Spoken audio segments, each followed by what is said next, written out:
Ted Wheeler, and commissioners. Those at least 8 to 10 Tiger police officers are still shooting me remotely 24 hours a day with microwave weapons, ultrasound weapons, voice-escape weapons, lethal machine, sleep deprivation, etc. They tell me every day they're still shooting my son with these when he's sleeping to give him cancer. They say they voice-escape him all day long. As I mentioned before, that's a mind control weapon cops have had more than 20 years. They have incriminated thousands of people with it, Tiger cops that is, including kids, they say. I live in Portland, so does my son. It's Portland Police's job to stop these high priority crimes. Mayor, did you receive a certified letter, report, and request I sent you February 21st? I don't know, to be honest. Okay, I think you would have remembered it. Did you receive a second certified letter, report, and request I sent you that arrived recently? That's March 3rd. I'll check with my staff. I personally have not received it. Okay. If no, you said no, there must be somebody in your office who screens your mail. May I know who that person is who screens your mail? I'm not going to give that person's name. Okay.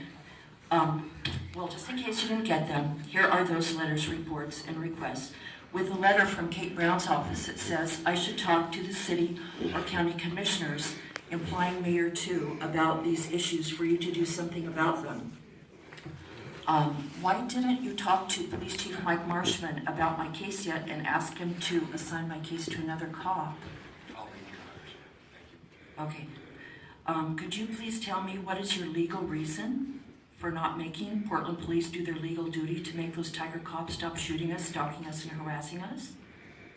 Just to be clear, the comments, this is your opportunity to say whatever you'd like to say. Okay. You seem like you want to do the right and fair procedure about many issues and problems of Portland, but your response to my request for you to intervene is that you didn't do anything. Therefore, you are also facilitating these attempted murders to us. What did your city attorney or other employee or person tell you about my case? No comment? They've told me nothing. Okay. It appears by your actions or inaction, someone or some people may have given you false information, also known as perhaps lied to you about me or my case. It seems that he or she may have told you some wrong information on purpose or simply repeated what someone else told him without verifying that information.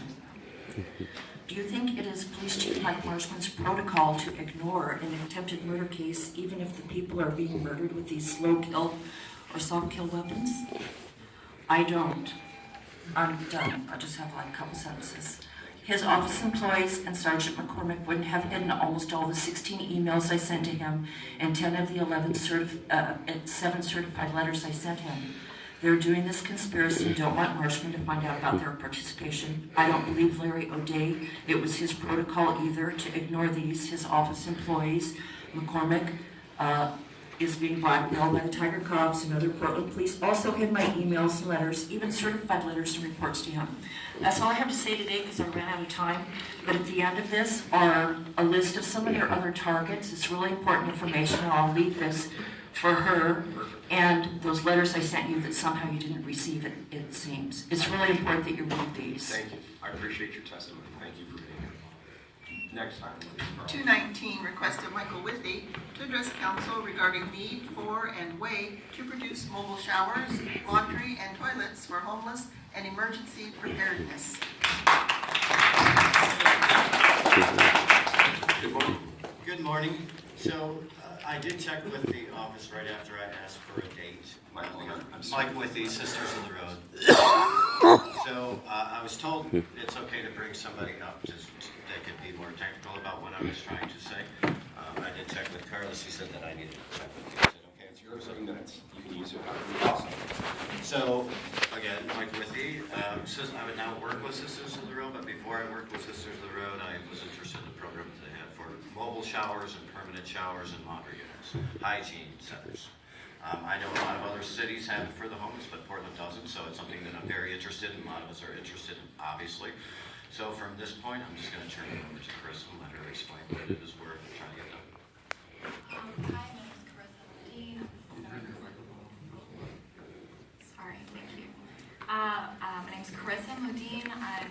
Change Director at Sisters of the Road. Thanks for having us. And for years at Sisters, we have intimately known the public health crisis in the streets. We also know that, sorry, I'm nervous, insecure and inadequate housing also means an insufficient access to bathrooms, showers, and laundry facilities, and this rate isn't slowing. So PSU School Social Work surveyed 550 people who are unhoused previously or currently, and of those, 40% reported experiencing serious medical conditions due to the lack of access to hygiene facilities. And this lack of access leads to recurring visits and a cycle that is an emotional and financial burden to the individual as well as our medical system. The public health implications are bacterial and viral disease as well as environmental toxins.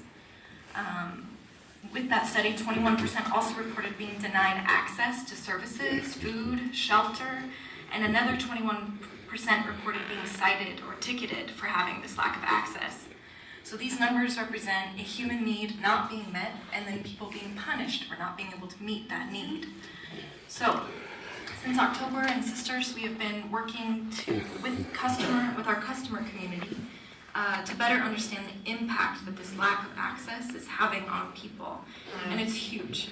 The range is severe, and it ranges from physical health consequences to employment barriers, and is a daily erosion of dignity.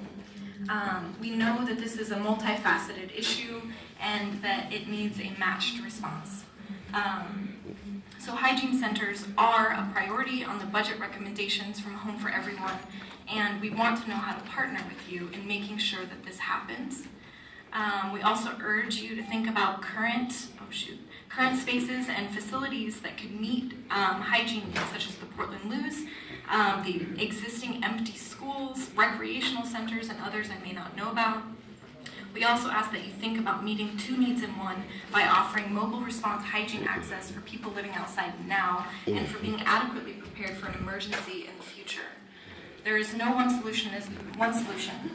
Houselessness is not going away anytime soon, so we believe that creative and dignified solutions must come in both the short term and long term. And permanent public hygiene centers is one long-term solution that we're building towards. Yeah, I would actually love to follow up with you guys in a little more detail. I think there's some If I could make a request, so our representatives to Home for Everyone, the Mayor and Commissioner Daly, and so on the piece that has gone to Home for Everyone with the ask, the civic budget ask, if it would be possible to share that with us electronically so that we're aware of it, and if not, we can contact Forey's office and ask the joint office, but I'd like to see the specific ask, the dollar amount, and I think we'd all like to be able to discuss that at budget time. Yeah, so we will be working on that as the next part of the project. However, as part of that, we would like to have folks from not only the public sector, but the private sector as a coalition. Before we go put all the numbers together, we would like to build a little bigger coalition that might even be able to help with that. Maybe show some options that we haven't seen yet. So today's objective really was to find out who we can reach out to at City Council to become part of that coalition. happy to do that. Great, thank you both for your testimony. Appreciate it. Next item, please. I hope that you 220, request of Heather Young to address council regarding sexual harassment. You're interrupting. Be seated. Thank you. Request of Heather Young to address council regarding sexual harassment and the need for a sex crime policy for massage therapists. Is Heather Young here today? 221, request of Lopez Martinez to address council regarding years of unpaid city business taxes. I'm not seeing this individual either, so why don't we move to the consent agenda? Have I any